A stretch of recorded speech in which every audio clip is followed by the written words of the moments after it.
ನಮಸ್ತೆ.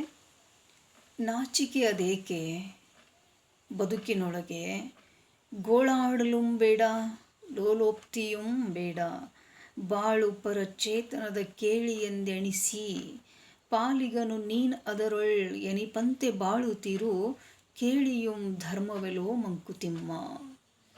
ಯಾಕೆ ನಾಚ್ಕೋತೀಯ? ಯಾಕೆ ಗೋಳಾಡ್ತೀಯ? ಜೀವನ ಕೇಳಿ ಎಂದು ಎಣಿಸಿ, ನೀನು ಅದರೊಳಗೆ ಒಂದು ಭಾಗ ಅನ್ನುವಂತೆ ಬದುಕಿಬಿಡು.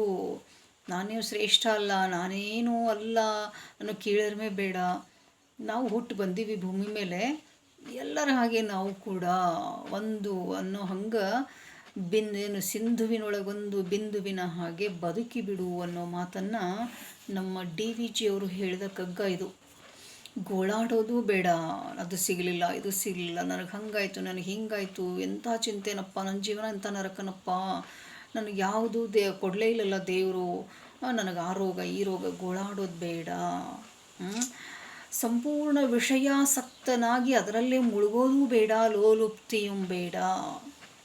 ವಿಷಯ ವಾಸನೆಗಳಲ್ಲಿನೇ ಮುಳುಗಿ ಹೊರಗೆ ಬರ್ಲೋಕ್ಕಾಗ್ದೇನೆ ಚಡ್ಪಡಿಸೋದು, ಪ್ರಲಾಪಿಸೋದು, ವಿಲಾಪಿಸೋದು ಕೂಡ ಬೇಡ. ಒಂದು ಮಧ್ಯದ ಗತಿಯನ್ನು ಅನುಸರಿಸು.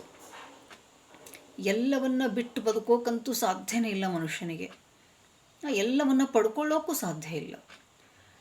ಬಿಡದೇ ಇರುವಷ್ಟು ಮೋಹಿತನಾಗಿ ಅಂಟ್ಕೊಳ್ಳೋದು ಬೇಡ. ಎಲ್ಲ ಬಿಟ್ಟು ವೀರ ವಿರಾಗಿಯಾಗಿ ಎಲ್ಲ ಬಿಟ್ಟು ಸನ್ಯಾಸಿ ಥರ ಹೋಗೋಕ್ಕೆ ಸಾಧ್ಯ ಇಲ್ಲ. ಹಾಗೂ ಮಾಡಬೇಡ. ಪಡ್ಕೊಳ್ಳೋವಷ್ಟು ಪಡ್ಕೊಂಡು ಬಿಡೋವಷ್ಟನ್ನು ಬಿಟ್ಟು ಮಧ್ಯದ ಗತಿಯನ್ನು, ಮಧ್ಯದ ದಾರಿಯನ್ನು ಆರಿಸ್ಕೋ. ಎಲ್ಲವನ್ನ ಮಾಡು, ಮಾಡದಂತಿರು. ಎಲ್ಲವನ್ನ ನೋಡು, ನೋಡದಂತಿರು. ಕೇಳು, ಕೇಳದಂತಿರು. ಒಳ್ಳೆತನ ಮಾಡು.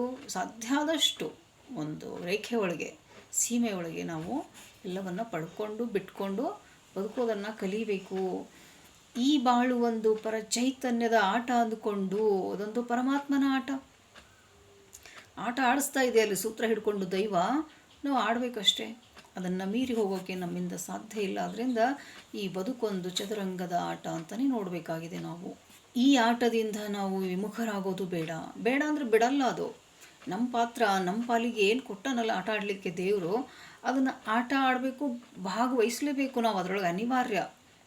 ನಮ್ಮ ಪಾಲಿಗೆ ಏನು ಕೊಟ್ಟನಲ್ಲ ಅದರೊಳಗೆ ಭಾಗವಹಿಸ್ಕೊಂಡು ಆಟ ಆಡೋದು ಕೂಡ ಒಂದು ಧರ್ಮ. ನಮ್ಮ ಪಾಲಿಗೆ ಬಂದದ್ದು ಧರ್ಮ.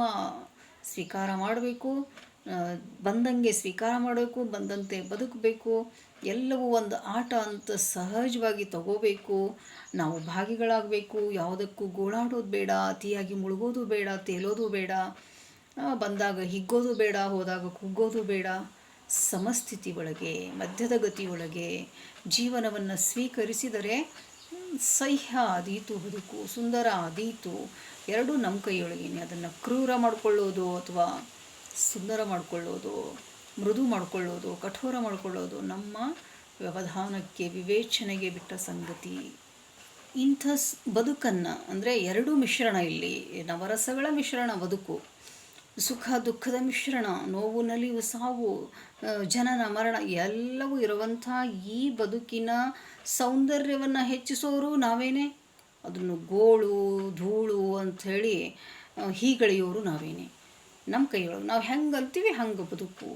ಹಂಗೆ ಬಾಳ ಸಿರಿ ಸೊಗಸುಗಳ ಪೆರ್ಚಿಪನು ಖೇಲಕನು ಕೀಳದೆನಿಪವರ ಒರಟ ಮಂಕ ಕಲ್ಲೆದೆಗ, ತೋಳಿಂದೆ ತಿಳಿವಿಂದೆ ನುಡಿಯಿಂದೆ ಜಗದರಿವ, ಮೇಲೆನಿಪನೇ ರಸಿಕ ಮಂಕುತಿಮ್ಮ. ಏನು ಹಿಂಗಂದ್ರೆ ಬಾಳಿನ ಸಿರಿ ಸಂಪತ್ತು ಮತ್ತು ಸೊಗಸುಗಳನ್ನು ಹೆಚ್ಚು ಮಾಡ್ತಾನೆ ಮನುಷ್ಯ. ಖೇಲಕ ಅಂದರೆ ಆಟಗಾರ. ಚೆನ್ನಾಗಿ ನುರಿತಂತಹ ಆಟಗಾರನಿಗೆ ಏನು ಅಂಜಿಕಿಲ್ಲ, ಸೋಲು ಗೆಲುವಿನ ಭಯ ಇಲ್ಲ ಆತನಿಗೆ. ಸುಮ್ಮನೆ ಆಡ್ತಿರ್ತಾನೆ ಅವನು. ಎರಡೂ ಇಲ್ಲದವನು, ನುರಿತಿಲ್ಲ, ಅನುಭವ ಇಲ್ಲ ಅಂದವನಿಗೆ ಎದೆಗುದಿ ಸ್ವಲ್ಪ ಭಯ, ಆತಂಕ ಇದ್ದದ್ದೇ. ಕೀಳುವುದು ಎಂದು ಅನ್ನೋನು ಒರಟ.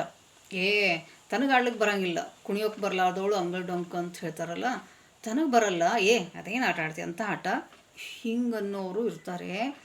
ಕಠಿಣ ಹೃದಯಿ, ತೋಳ್ಬಲ ಬುದ್ಧಿಶಕ್ತಿ ಮಾತುಗಳಿಂದ ಜಗವನ್ನು ಹಿತ ಮಾಡೋನು ಮನುಷ್ಯನೇ, ಅಹಿತ ಮಾಡೋನು ಕೂಡ ಮನುಷ್ಯನೇ.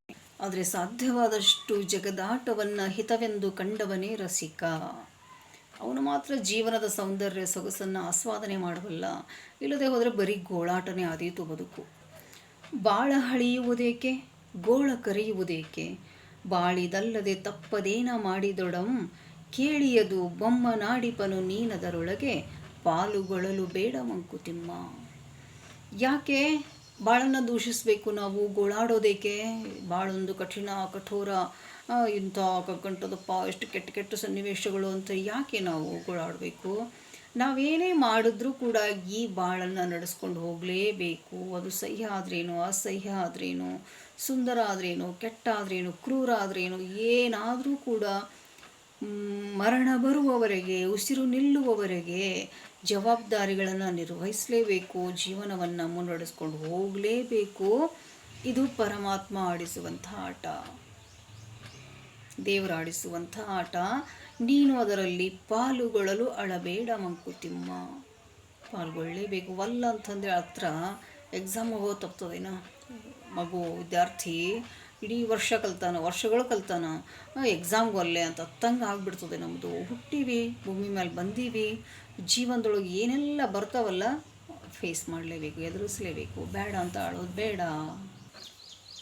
ಜೀವನ ಒಂದು ಆಟ ಅಂತ ತೊಗೊಂಡಾಗೂ ನಮ್ಮನ್ನು ಹೀಯಾಳಿಸೋ ಜನ ಇದ್ದೇ ಇರ್ತಾರೆ. ಎಲ್ಲ ಆಟ ಅಂತಲೇ ತೊಗೊಳಕ್ಕಾಗ್ತದೇನು ಜೀವನ? ಅದೇನು ಆಟೇನು, ಇದನ್ನು ವಯಸ್ಸೇನು, ಹಂಗೆ ಆಟ ಆಡ್ಬೇಕೇನು, ಹಿಂಗೆ ಮಾಡಬೇಕೇನು? ವಯಸ್ಸಿನ ಮಿತಿ ಇಲ್ಲ, ಭಾವನೆಗಳಿಗೆ ಬೇಲಿ ಇಲ್ಲ.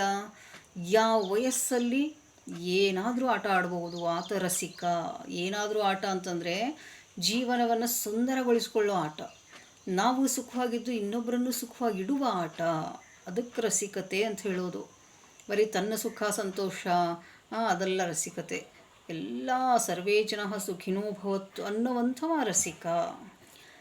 ಲೀಲೆಯೇಂ ಬಾಳೆಲ್ಲ ಛೀ ತಳ್ಳು ಹಾಸ್ಯವನು, ಬಾಲರೇಂ ನಾವಿನ್ಯನುತ ಪಲ್ಕಡಿದು, ಖೇಲವನು ಬೇಡವೆನುವವರವನ ವಿಧಿರಾಯನು, ಅವರ ಹೇಳಿಪನು ಸೆರೆವಿಡಿದು ಮಂಕುತಿಮ್ಮ. ಜೀವನ ಎಲ್ಲ ಒಂದು ಆಟೇನು, ಹಾಸ್ಯ ಸಾಕು ಮಾಡಿನ್ನ, ನಾವೇನು ಚಿಕ್ಕ ಹುಡುಗರೇನು ಅಂತ ಹಲ್ಲು ಕಡಿತ ಆಟವನ್ನು ಬೇಡವೆನ್ನುವವರು, ಅವರನ್ನು ಏನು ಮಾಡ್ತಾನೆ ವಿಧಿರಾಯ, ಸೆರೆ ಹಿಡಿದು ಹೀಯಾಳಿಸುತ್ತಾನೆ, ಅಪಮಾನಗೊಳಿಸ್ತಾನೆ ವಿಧಿರಾಯ. ಸಾಕೆ ನಮಗೆ ವಯಸ್ಸಾಯಿತು, ಇನ್ನೇನು ಆಟ ಆಡೋದು ಅನ್ನೋ ಹಂಗಿಲ್ಲ. ಬದುಕೋ ತನಕ ಆಧ್ಯಾತ್ಮದ ಆಟದವ, ರಸಿಕತೆಯ ಆಟಗಳದವ, ದುಃಖದ ಆಟಗಳದವ, ಸಾವಿನ ಆಟಗಳದವ, ನೋವಿನ ಆಟಗಳು, ಮದುವೆ ಆಟ, ಬಾಲ್ಯದ ಆಟಗಳು, 108 ನಮೂನೆಯ ಜೀವನದ ಆಟಗಳಿದ್ದಾವೆ. ಎಲ್ಲ ಆಟಗಳನ್ನು ಆಡಲೇಬೇಕು. ಬೇಡ ಅನ್ನೋ ನನ್ನ ವಿಧಿ ಏನು ಮಾಡ್ತಾನೆ, ಕ್ರೂರವಾಗಿ ಶಿಕ್ಷಿಸ್ತಾನೆ, ಹೀಯಾಳಿಸ್ತಾನೆ. ಬದುಕಿನೊಳಗೆ ಸುಖವಾಗಿರೋದಕ್ಕೆ ನಾಚಿಕೆ ಪಡಬೇಕಾಗಿಲ್ಲ. ಎಲ್ಲ ದಿಕ್ಕುಗಳಿಗೂ ಆತ್ಮ ತನ್ನ ನಾಲಿಗೆಯನ್ನು ಚಾಚ್ತಾ ಇರ್ತದೆ. ಅದು ಅಮೃತ ಕಣಕಣಗಳನ್ನೆಲ್ಲ ತನ್ನೊಳಗೆ ಬಾಚಿಕೊಳ್ತಾ ಇರ್ತದೆ. ಈ ಸಹಜತೆ ಆತ್ಮಕ್ಕೆ ಸುಖವನ್ನುಂಟು ಮಾಡುತ್ತದೆ. ಸಹಜವಾಗಿ ಬದುಕಬೇಕು, ಒತ್ತಡ ಹೇರಬಾರ್ದು. ಅದು ಮಾಡಿದ್ರೆ ತಪ್ಪು, ಇದು ಮಾಡಿದ್ರೆ ಸರಿ, ಅಲ್ಲಿ ಹೋದರೆ ಸರಿ, ಇಲ್ಲಿ ಬಂದರೆ ತಪ್ಪು, ಏನೂ ಬೇಡ. ನಿನ್ನ ಮನಸ್ಸಿಗೆ, ಆತ್ಮಕ್ಕೆ ಯಾವುದರಿಂದ ಸಂತೋಷ ಸಿಗುತ್ತದಲ್ಲ ಅದನ್ನು ಮಾಡಿ ತೃಪ್ತಿಪಡು, ನಾಚಿಕೆ ಪಟ್ಕೋಬೇಡ ಅನ್ನೋದನ್ನು. ನಾಚಿಕೆ ಅದೇಕೆ ನೀನು ಬದುಕಲಿ ಸೊಗಪಡಲು, ಚಾಚುಚಿವುದು ಆತ್ಮ ನಾಲಿಗೆಯ ದೆಸೆ ದೆಸೆಗೆ, ಚಾಚಿಕೊಳ್ಳಲು ಅಮೃತ ಕಣಕಳನ್ನೆಲ್ಲ ತನ್ನೆಡೆಗೆ, ಸಹಜ ಸೊಗವಾತ್ಮಂಗೆ ಮಂಕುತಿಮ್ಮ.